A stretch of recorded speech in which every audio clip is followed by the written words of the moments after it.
مفتی سلطان کے بیانات کے لیے مفتی سلطان آفیشل کو سبسکرائب کریں۔ السلام علیکم ورحمۃ اللہ وبرکاتہ۔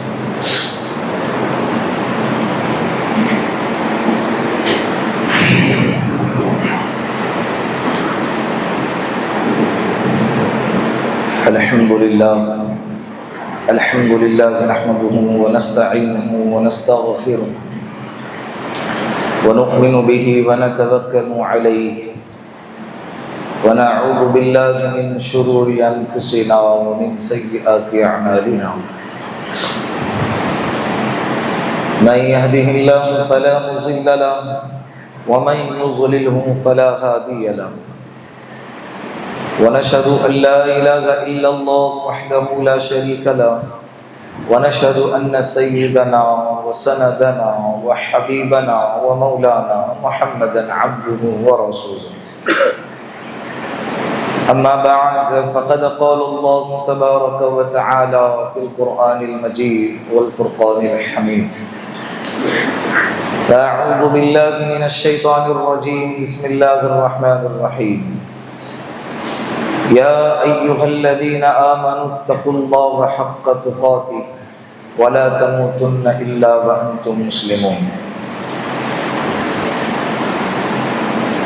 وجاء في الحديث وقال النبي صلى الله عليه وسلم إن أعظم النكاح بركة أيسره مؤونة أو كما قال عليه الصلاة والسلام صدق اللہ مولانا العظیم وصدق رسولہ النبی الکریم ونحن على ذلك من الشاہدین والشاکرین والحمد للہ رب العالمین۔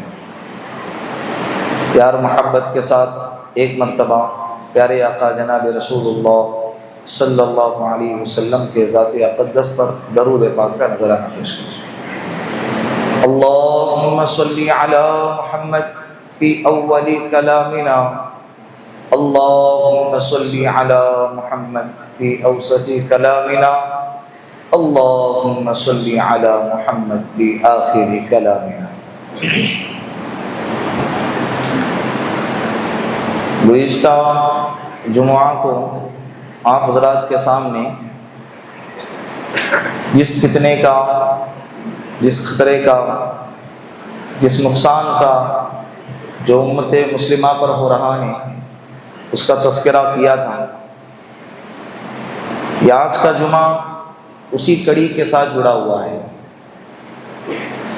آج کے دور میں خاص طور پر ملک ہندوستان میں، خاص طور پر ہمارے مہاراشٹر میں اور خصوصی اعتبار سے ہمارے شہر پونا کے اندر اس عنوان پر گفتگو کرنا اور ان باتوں پر عمل کرنا بے انتہا ضروری ہے،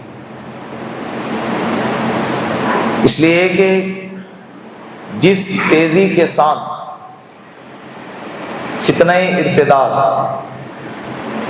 مسلمانوں کو اسلام سے پھیرنے کا جو فتنہ ہے، مسلمان لڑکیوں کو اسلام سے گمراہ کرنے کا جو فتنہ ہے، جس تیزی کے ساتھ پھیل رہا ہے، ہماری محنت اس کے سامنے کچھ نہیں ہے۔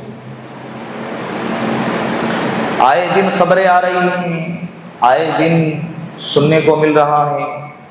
پہلے تو آج سے 4-5 سال پہلے دور دور کی خبریں آتی تھی، لیکن اب ماضی قریب میں اپنے قریبی علاقوں سے خبریں آ رہی ہیں، لیکن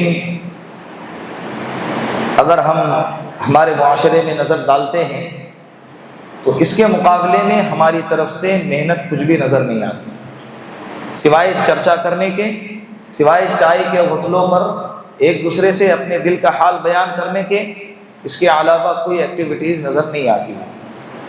بہت سارے حضرات سوال کرتے ہیں، بہت سارے سوال کرتے پوچھتے ہیں کہ کرنا کیا ہے، ہم کیا کریں؟ کرنے کے لیے بہت سارے کام ہیں، اگر آپ کرنے کے ارادے سے انشاءاللہ سنیں گے اللہ آپ کو عمل کی توفیق عطا فرمائے گا۔ آج ارادہ کریں کہ جو گفتگو آپ حضرات کے سامنے کی جائیں گی وہ گفتگو اللہ رب العزت ہمارے زندگی کے لیے تبدیلی کا ذریعہ بنا دے اور ہم اس پر عمل کریں گے نا انشاءاللہ۔ اللہ رب العزت نے ہمیں جو نعمت، جو دولت عطا فرمائی ہے، یہ نعمت سب سے بڑی ہے۔ میں نے گزشتہ ہفتے بھی کہا تھا وہ نعمت کون سی ہے؟ بولو، اسلام کی نعمت ہے۔ اسے مل جانا جتنا اہم ہے، اس سے زیادہ اہم اس کو بچا کر دنیا سے لے جانا اہم ہے۔ یہ نہیں کہ مسلمان بن گئے تم کامیاب ہو گئے، نہیں، مسلمان بننے کے بعد جب موت آئے تو اسلام پر آئیں، ایمان پر آئیں، اور اسی حالت میں تم دنیا سے چلے گئے، یہ اصل کامیابی ہے۔ الاعتبار بالخواتیم، خاتمے کا اعتبار ہوتا ہے۔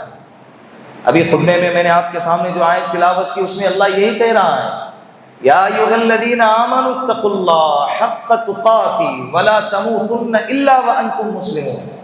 اے ایمان والو، اللہ سے ڈرو جیسے کہ اللہ سے ڈرنے کا حق ہے، اور جب تمہاری موت آئے نا، اللہ کہہ رہے، وہ کہتے نہیں کیا، جب کوئی بندہ کسی کو سفر پہ لے جا رہا ہوتا ہے، یا ٹور والے اپنے ماتحت والوں کو حج اور عمرہ کے لیے لے جا رہے ہوتے ہیں، تو جو ضروری ہدایت ہوتی ہے وہاں جا کر کام آنے والی، اس کو پہلے سے بار بار کہتے ہیں، دیکھنا پاسپورٹ ساتھ میں رکھنا، تمہارا موبائل نہیں رہا چلے گا، گھڑی نہیں ہوں گے چلے گا، تمہارے کپڑے نہیں ہوں گے چلے گا، لیکن ساتھ میں کیا ہونا چاہیے؟ پاسپورٹ کے بغیر اندر داخل نہیں ہوں گے۔ یہ ہدایت بار بار دی جاتی ہے اور اس پر تاکید کی جاتی ہے۔ اللہ کہہ رہے، میرے بندو، اگر اوپر نیچے گناہ ہو گئے میں تمہیں معاف کر دوں گا، میری مرضی ہے، لیکن اگر تمہارے پاس ایمان ہی نہیں ہوگا، اسلام ہی نہیں ہوگا، کل قیامت کے دن تم بخشے نہیں جاؤ گے۔ یا ایھا الذین آمنوا اتقوا اللہ حق تقاتہ ولا تموتن اے ایمان والو، تم مت مرنا الا وانتم مسلمون، مگر اسلام کی حالت میں۔ اسلام کی حالت میں مرنے کے لیے ساری زندگی کوشش کرو، ساری زندگی تیاری کرو، ساری زندگی اس پر محنت کرو، اور دیکھتے رہو، جانچتے رہو اپنے دل کے اندر، کہیں اسلام مٹ تو نہیں گیا، اسلام ختم تو نہیں ہوا۔ ہمارے معاشرے میں توجہ دو، ہمارے گھر والوں پر توجہ دو، اس لیے کہ جس طرح سے ہم یہ چاہتے ہیں کہ دنیا کے اندر میری بیوی، میرے بچے، میرے ماں باپ، میرے گھر والے ساتھ میں اکٹھا رہتے ہیں، تو کل قیامت کے دن ہماری کوشش بھی یہ ہونی چاہیے کہ جنت کے اندر ہم سب اکٹھا رہیں، اور اس کے لیے شرط یہ ہے کہ سب کی موت کس حالت میں آئے؟ بولو، اسلام کی حالت میں آئے۔ لیکن اسی اسلام پر ڈاکہ ڈالا جا رہا ہے۔ دشمن اسلام ہے، وہ کوشش تو کریں گے، لیکن مسئلہ ان سے زیادہ افسوس کا یہ ہے کہ ہمارے لوگ سوئے پڑے ہیں، ہمارے لوگ غافل ہیں، بیدار ہونے کے لیے تیار ہی نہیں ہیں۔ وہی صبح کی زندگی، وہی شام کی زندگی، آج سے 10 سال پہلے جو زندگی گزارنے کا طریقہ تھا، 10 سال کے بعد فتنوں نے عروج اختیار کیا، فتنوں نے ترقی اختیار کی، باطل طاقتوں نے عروج اختیار کیا، لیکن ہم کہاں ہیں؟ وہی کے وہی ہیں، بلکہ اور تنزلی کا شکار ہو گئے۔ یہی حال ہے۔ اگر کوئی بات غلط کہتا ہوں تو مجھے بتا دینا۔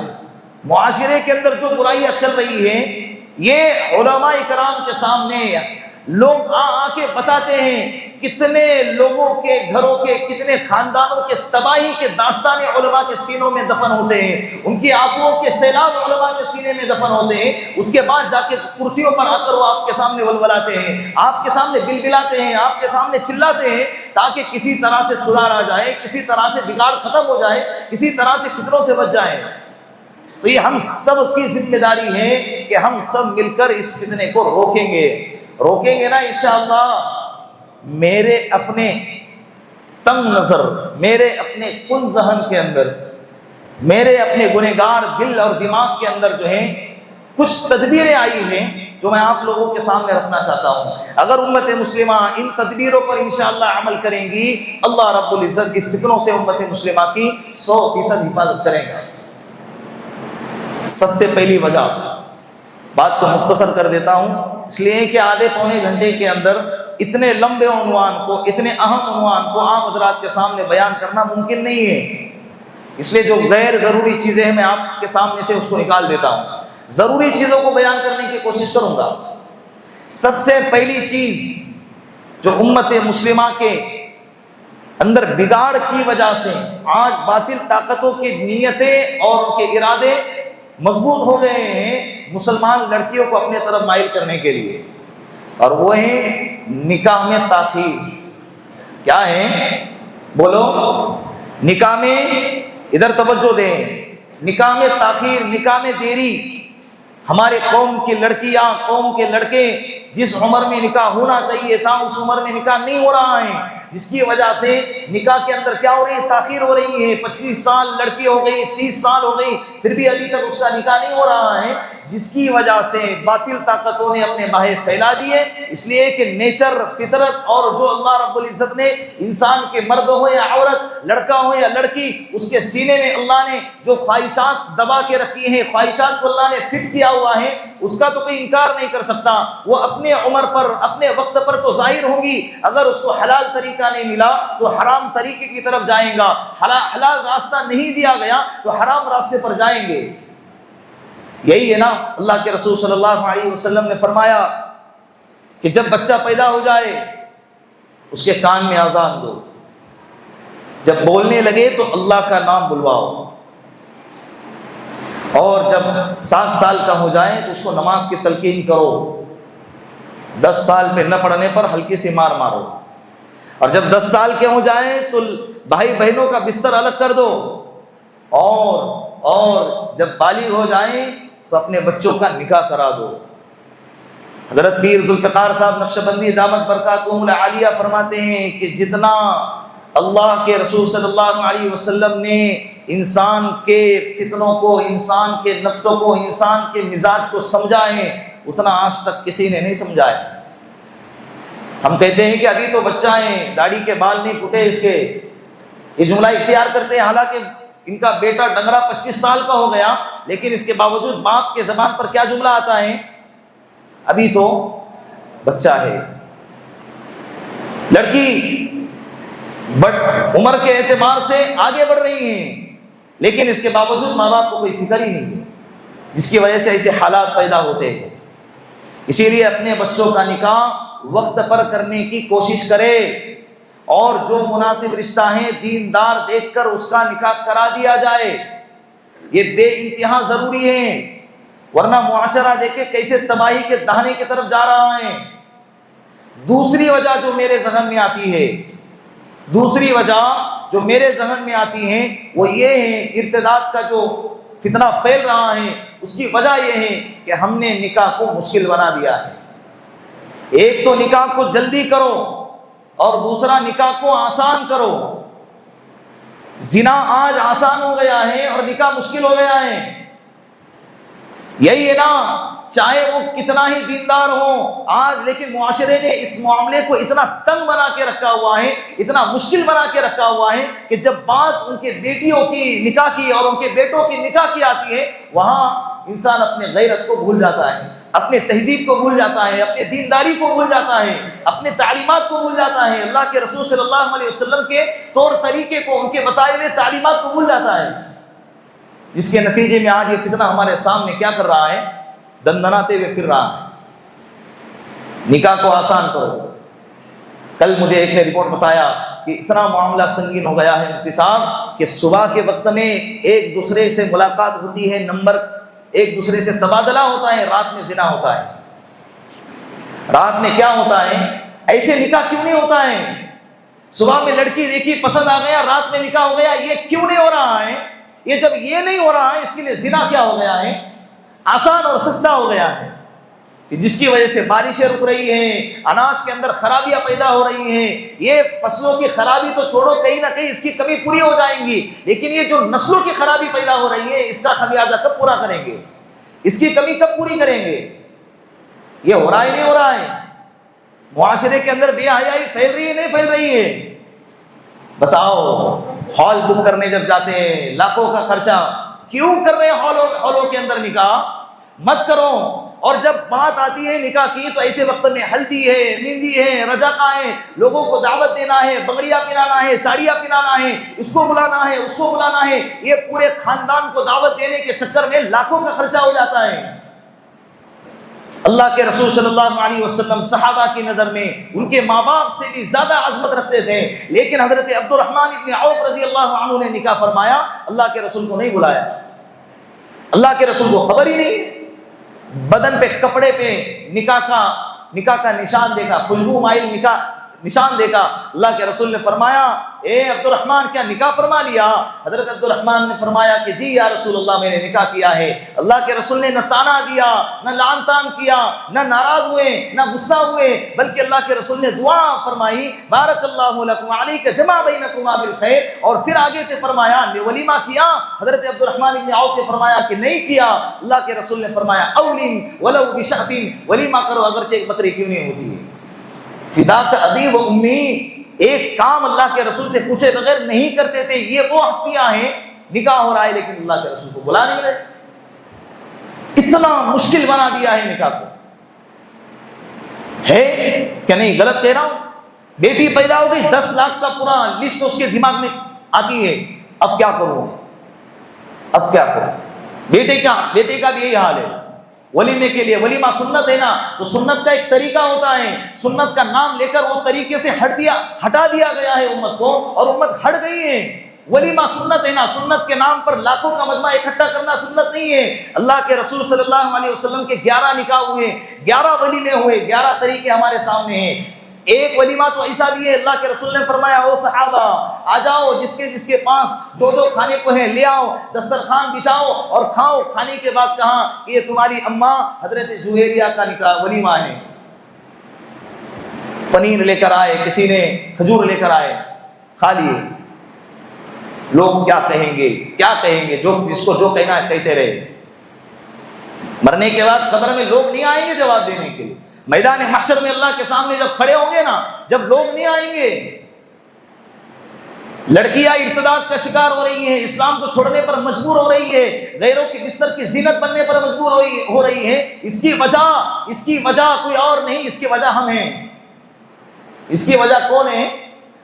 بولو، ہم ہیں۔ آج ارادہ کریں کہ انشاءاللہ نکاح کو آسان کریں گے۔ اللہ کے رسول نے فرمایا ان اعظم النکاح برکتا ایسرہ مؤونہ، سب سے عظمت والا، سب سے برکت والا نکاح وہ ہے جس نکاح میں خرچہ کم ہو۔ سرکار دو عالم صلی اللہ علیہ وسلم نکاح میں برکت کی دعا دے رہے ہیں، اس نکاح میں جس میں خرچہ کم ہے، اور ہم نکاح کے اندر خرچہ زیادہ کرنے کو فخر سمجھتے ہیں۔ تو سوچو ہمارے بچوں کی زندگی میں برکتیں آئیں گی یا لعنتیں آئیں گی؟ بولو، برکتیں آئیں گی کہ لعنتیں آئیں گی؟ لینا چاہتے ہو نا اللہ کے رسول کی دعاؤں کو، اپنی زندگی میں برکتیں لانا چاہتے ہو نا، تو اللہ کے رسول صلی اللہ علیہ وسلم کے بتائے ہوئے طریقوں پر نکاح کرنے کی کوشش کرو۔ مسجدوں میں نکاح کرو، سادگی سے نکاح کرو، دیندار گھرانے میں نکاح کرو، جلدی نکاح کرو۔ لڑکے کو لڑکی پسند آ گئی، لڑکی کو لڑکا پسند آ گیا، بات بن گئی، بول دو کب بیٹھنا ہے، فوراً اس گھر کے 4 لوگ، اس گھر کے بڑے 4 لوگ آ جائیں اور مسجد میں بیٹھ کر خطبہ نکاح پڑھ کر نکاح کرا دیا جائے۔ کتنی عافیت، کتنا آسان ہے۔ ان الدین یسر، دین آسان ہے، اللہ کے رسول نے فرمایا وَلَن يُشَادَّ الدِّينَ أَحَدٌ إِلَّا غَلَبَهُ، اگر تم دین میں سختی پیدا کرنے کی کوشش کرو گے، دین تم پر غالب آئے گا۔ جو چیزیں نہیں کرنے کو کہا ہے وہ جب کرنے لگو گے تو کرنے کے بعد تکلیفوں میں گرو گے، پریشانیوں میں گرو گے، نقصان اٹھاؤ گے پوری زندگی۔ اور یہی ہو رہا ہے۔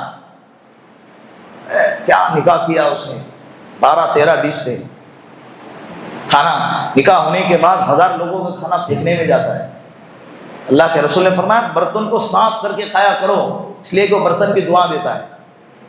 اکریم الخبزہ، روٹی کی عزت کرو، لیکن یہ کھانا اٹھا کے پھینک دیا جاتا ہے، پیسہ برباد، اناج برباد۔ کیا آزاد ہے؟ اللہ کو جواب نہیں دینا ہے۔ مال دیا ہے تو اڑا دو۔ ان المبذرین کانوا اخوان الشیاطین، قرآن کہتا ہے فضول خرچی کرنے والے شیطان کے بھائی ہیں۔ کل قیامت کے دن بھائی کو بھائی کے ساتھ میں کھڑا کیا جائے گا۔ اگر تم یہاں شیطان والے کام کرو گے اور یہ نیتیں، یہ ارادہ اور یہ امیدیں لگائے بیٹھو گے کہ کل قیامت کے دن میدان محشر میں نبیوں کے صف میں کھڑا ہوں گے، شہداء کے صف میں کھڑے ہوں گے، صدیقین کے صف میں کھڑا ہوں گے، یہ خیال است و محال است و جنون ہے، یہ فقط اپنا پاگل پن ہے، اس کے علاوہ کچھ نہیں ہے۔ اگر آپ کو ان لوگوں کے، ان صالحین کے صفوں میں اگر کھڑا ہونا ہے تو ان کی جیسی زندگی گزارنا پڑے گا، نفس پر آرے چلانا پڑے گا، معاشرے کو کچلنا پڑے گا، معاشرے کے غلط رویوں کو کچلنا پڑے گا آپ کو، اور یہ سب ہم سب کو مل کے کرنا ہوگا۔ ڈھول بج رہا ہے، تاشے بج رہے ہیں، ایسے جگہ پہ فضول خرچی۔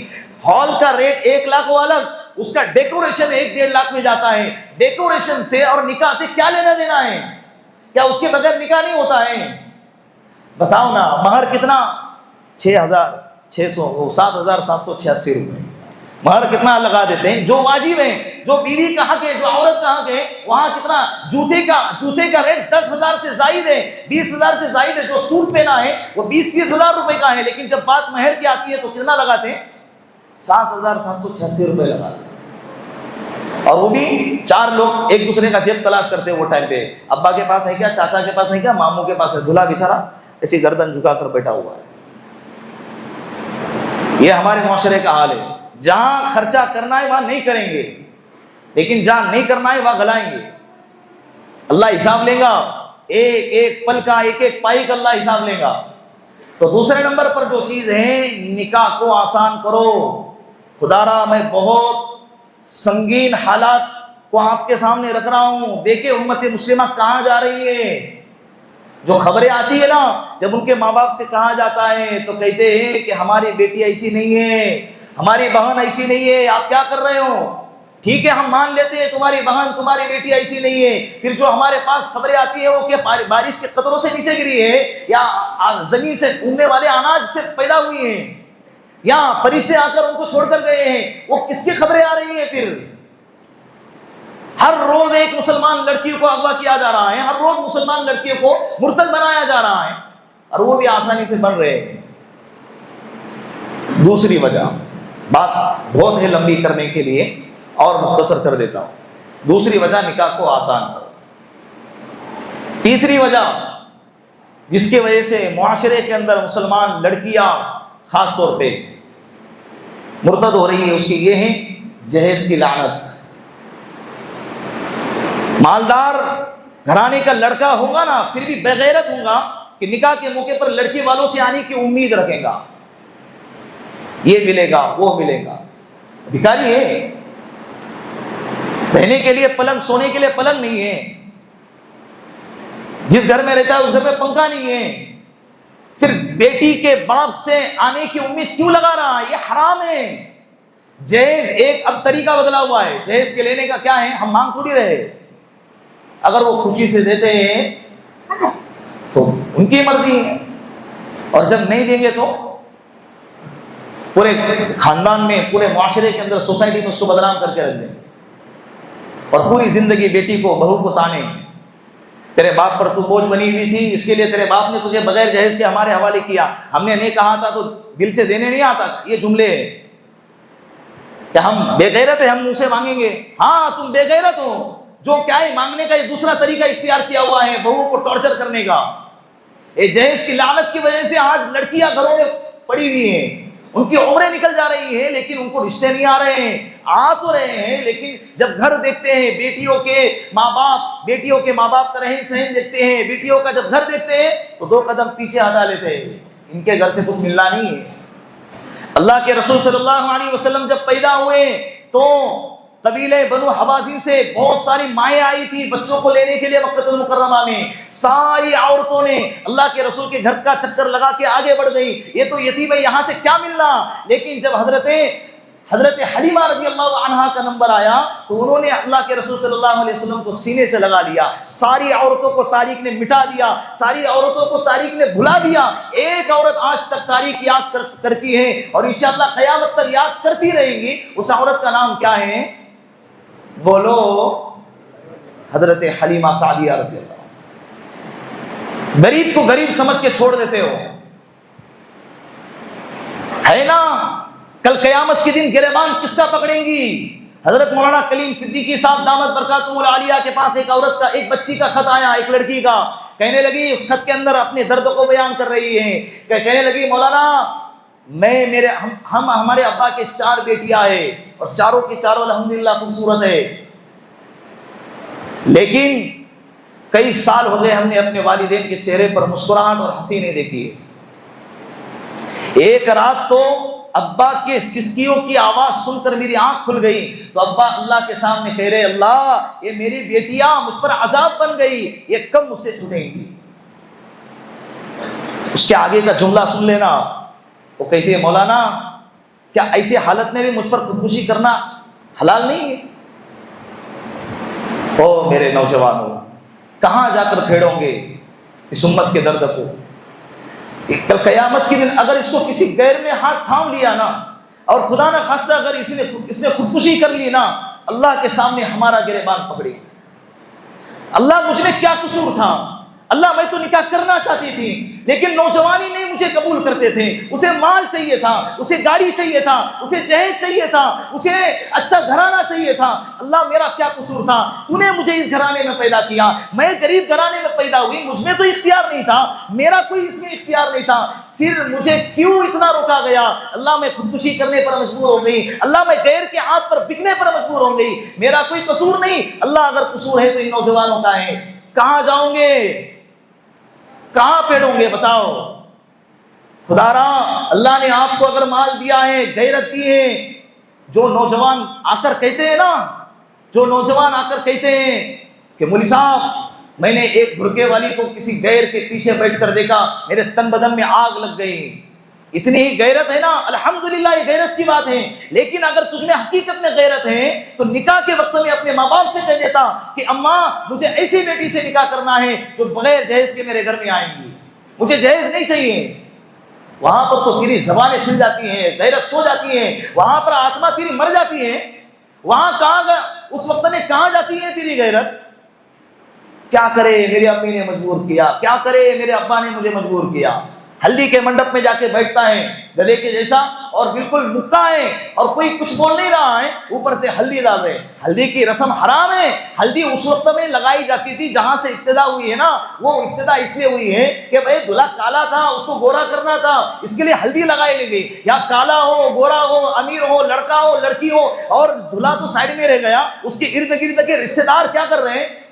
ہلدی کو لگا رہے ہیں۔ میں تیری کہاں سے نکاح ہو رہا ہے بھائی؟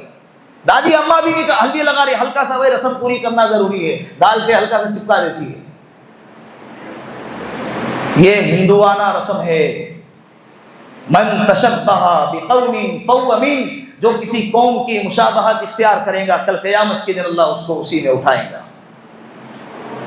حیدرآباد میں ایک واقعہ پیش آیا، 6 بچوں کی ایک ماں ہے، ایسی عمر میں اس کے ظالم شوہر نے اس کو طلاق دے دی۔ اب یہ ایسے حالات میں اور ایسے ماحول کے اندر اور ایسے زمانے میں جہاں پر مہنگائی آسمان کو چھو رہی ہو، ایسے زمانے کے اندر اپنے 6 بچوں کو کہاں لے کے پھریں گی؟ آپ کے ارد گرد پھیرا لے کے اس نے غیر کے ساتھ شادی کی۔ بولو پھر ہماری دعائیں قبول کیوں نہیں ہو رہی ہے؟ خانے کعبہ کا گلا پکڑ کے آتے ہیں اور کتنے یہاں سے حقوق کو پامال کرتے ہوئے جاتے ہیں، تو کہاں سے ہماری دعائیں قبول ہوں گی؟ تیسرے نمبر کی جو چیز ہے وہ کیا ہے؟ بولو، ارے بولو، آواز ہی نہیں آ رہی ہے۔ تیسرے نمبر کی جو چیز جو امت مسلمہ میں پائی جا رہی ہے، جو خرابی ہے، اسے ختم کرنا ہے، وہ کیا ہے؟ بولو، جہیز کی لعنت ہے، اور آج ارادہ کریں کہ انشاءاللہ ہم اسے ختم کریں گے، معاشرے سے ختم کریں گے انشاءاللہ، نہیں لیں گے، ہم کسی سے بھی نہیں مانگیں گے، دیں گے زبردستی پھر بھی نہیں لیں گے انشاءاللہ۔ چوتھے نمبر کی چیز، ایک سے زیادہ نکاح، امت مسلمہ کو اس پہ آنا ہوگا، ایک سے زیادہ نکاح کرنا ہوگا، چاہے مطلقہ سے ہو چاہے بیواؤں سے ہو، اس کے بغیر معاشرے سے برائی ختم نہیں ہوں گی۔ لڑکیوں کا ریشو زیادہ ہے، لڑکے کم ہیں، اور اس میں لڑکے جتنے بھی ہیں اس میں بہت سارے لڑکے ایسے ہیں جن کا انتقال ہو گیا ہے۔ حادثات کے شکار ہونے والوں میں مردوں کی تعداد زیادہ ہے، اور عورتیں جیسی کہ ویسی ہیں۔ پھر ان سے نکاح، ایک مرد ایک عورت سے نکاح کرے گا، باقی کے عورتوں کا کیا ہوگا؟ جب اس کو مرد نہیں ملے گا تو ظاہر سی بات ہے اپنے مسلمان معاشرے میں جب اس کو کوئی انسان مرد نہیں ملے گا تو وہ کہاں تلاش کریں گی؟ جائیں گی۔ اس کے لیے بہت ضروری ہے ایک سے زیادہ نکاح کرے۔ بعض لوگ اس پر اعتراض کرتے ہیں، وہ خبیث کا بچہ